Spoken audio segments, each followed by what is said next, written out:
നമ്മൾ യോഗ ചെയ്യുമ്പോഴേ പലപ്പോഴും ഒരു പുതിയ കാലത്തിൽ നമ്മൾ കാണുന്ന ഒരു ചെറിയ പ്രശ്നമാണ്. നമ്മൾ എക്സസൈസ് എന്നുള്ള രീതിയിലാണ് ഇപ്പോൾ യോഗയെ നമ്മൾ പലപ്പോഴും അപ്രോച്ച് ചെയ്യുന്നത്. കൂടുതലായിട്ട് ആസനാസിൽ മാത്രം ഫോക്കസ്ഡ് ആയിട്ട് വരുന്നൊരു പ്രവണത നമ്മൾ കാണുന്നുണ്ട്.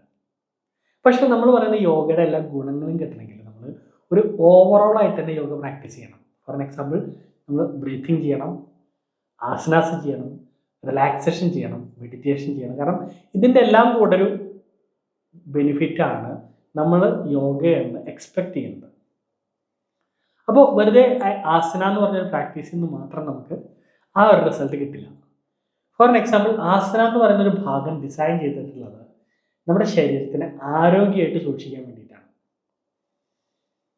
അപ്പോൾ ആസനകൾ പ്രാക്ടീസ് ചെയ്യുമ്പോൾ അതിൻ്റെതായിട്ടുള്ള ഗുണങ്ങളുണ്ടാവും. എന്താ പറയുക, കറക്റ്റായിട്ടൊരു ഭാഗത്തേക്ക് നമുക്ക് സർക്കുലേഷൻ എത്തിക്കാം, സ്ട്രെച്ച് എത്തിക്കാം, കോൺട്രാക്ഷൻ ഉണ്ടാക്കാം, എക്സ്പാൻഷൻ ഉണ്ടാക്കാം.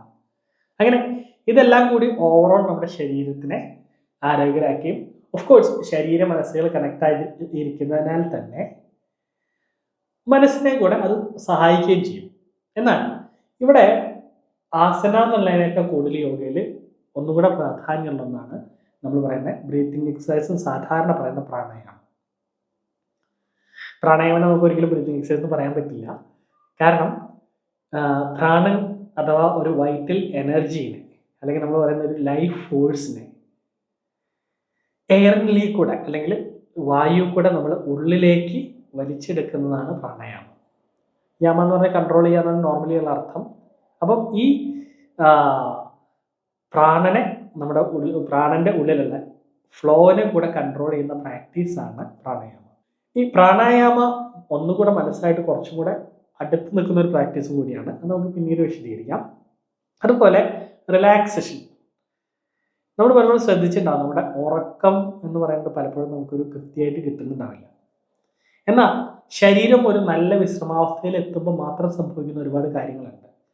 ഫോർ എക്സാമ്പിൾ, നമ്മളുടെ ഓർഗൻസ് എല്ലാം, നമ്മുടെ ശരീരത്തിനുള്ളിലുള്ള ഓർഗൻസും മറ്റുള്ള ഇൻവോളണ്ടറി മസിൽസ് എല്ലാം സ്വയം റിപ്പയർ ചെയ്യുന്നതും അതിന് കൂടുതൽ ആരോഗ്യം ലഭിക്കുന്നതും നമ്മൾ നല്ല റിലാക്സേഷനിൽ അല്ലെങ്കിൽ നല്ല രീതിയിൽ ആ അവയവങ്ങൾക്ക് റിലാക്സേഷൻ കിട്ടിക്കൊണ്ടിരിക്കുന്ന സമയത്താണ്.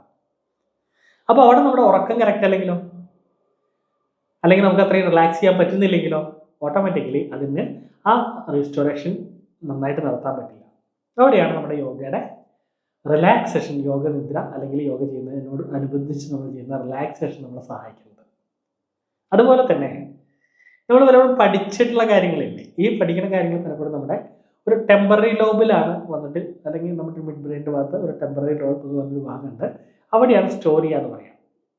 ഇതെല്ലാം പെർമനന്റ് ലോബിലേക്ക് മാറുന്നതും ഇതുപോലെ നല്ലൊരു റിലാക്സേഷൻ ടൈമിലാണ്. അപ്പം ശാരീരികമായിട്ടാണെങ്കിലും മാനസികമായിട്ടാണെങ്കിലും ഇനി ബ്രെയിനിൻ്റെ ഭാഗത്ത് നോക്കുകയാണെങ്കിലും നമുക്ക് ഒരുപാട് ഗുണങ്ങൾ ഉണ്ടാക്കുന്ന ഒന്നാണ് ഈ റിലാക്സേഷൻ. പിന്നെ മെഡിറ്റേഷൻ, അത് ഞാൻ പറയാതെ തന്നെ നിങ്ങൾക്ക് ഒരുപാട് അറിയാം. എങ്കിൽ തന്നെ ഒരു ഉൾക്കാഴ്ച എന്നുള്ളതിനേക്കാൾ കൂടുതൽ നമ്മളുടെ ബ്രെയിനിനെ നമുക്ക് വേണ്ട രീതിയിൽ ട്യൂൺ ചെയ്യാൻ പറ്റുന്ന ഒന്നാണ് മെഡിറ്റേഷൻ. അത് കൂടുതൽ നമ്മൾ മനസ്സിലാക്കുന്നത് കൂടിയാവാം, നമ്മളൊരു റീപ്രോഗ്രാം ചെയ്യുന്നത് കൂടിയാവാം. ഇങ്ങനെ പലതും ചെയ്യാൻ പറ്റുന്ന, നമ്മളിൽ ഒരുപാട് നമ്മുടെ വളർച്ചയ്ക്ക് ആവശ്യമായിട്ടുള്ള മാറ്റങ്ങൾ ഉണ്ടാക്കാൻ പറ്റുന്ന ഒന്നാണ് മെഡിറ്റേഷൻ. അപ്പോൾ ഇതെല്ലാം കൂടി ഓവറോൾ പ്രാക്ടീസ് ചെയ്യുമ്പോഴാണ് നമ്മൾ കേട്ടുകേൾവിയിലെ നമ്മുടെ പൂർവ്വികർ പറഞ്ഞ് അല്ലെങ്കിൽ നമ്മൾ പ്രതീക്ഷിക്കുന്ന ഒരു ഗുണം യോഗയിൽ നമുക്ക് കിട്ടാം. അപ്പോൾ തീർച്ചയായിട്ടും നമ്മളുടെ എല്ലാ പ്രാക്ടീസും, പ്രത്യേകിച്ച് നമ്മളുടെ ക്ലാസ്സുകളിലെല്ലാം നമ്മൾ ഈ എല്ലാ പ്രാക്ടീസസും എപ്പോഴും റൊട്ടേറ്റ് ചെയ്ത് കൊണ്ടുവരാൻ നോക്കാറുണ്ട്. എപ്പോഴും നമ്മൾ പ്രാണായാമം തുടങ്ങി അല്ലെങ്കിൽ എല്ലാ ദിവസവും ഒരു പ്രാണായാമ എക്സസൈസ് പ്ലസ് റിലാക്സേഷൻ ആ ഒരു മോഡൽ പോയും ചില ദിവസങ്ങളിലെങ്കിലും മെഡിറ്റേഷൻ ആഡ് ചെയ്തിട്ടാണ് നമ്മൾ മുന്നിൽ കൊണ്ടുപോകുന്നത്. അപ്പോൾ തീർച്ചയായിട്ടും നമ്മളുടെ എല്ലാവരും പ്രാക്ടീസ് അതുപോലെ വരട്ടെ.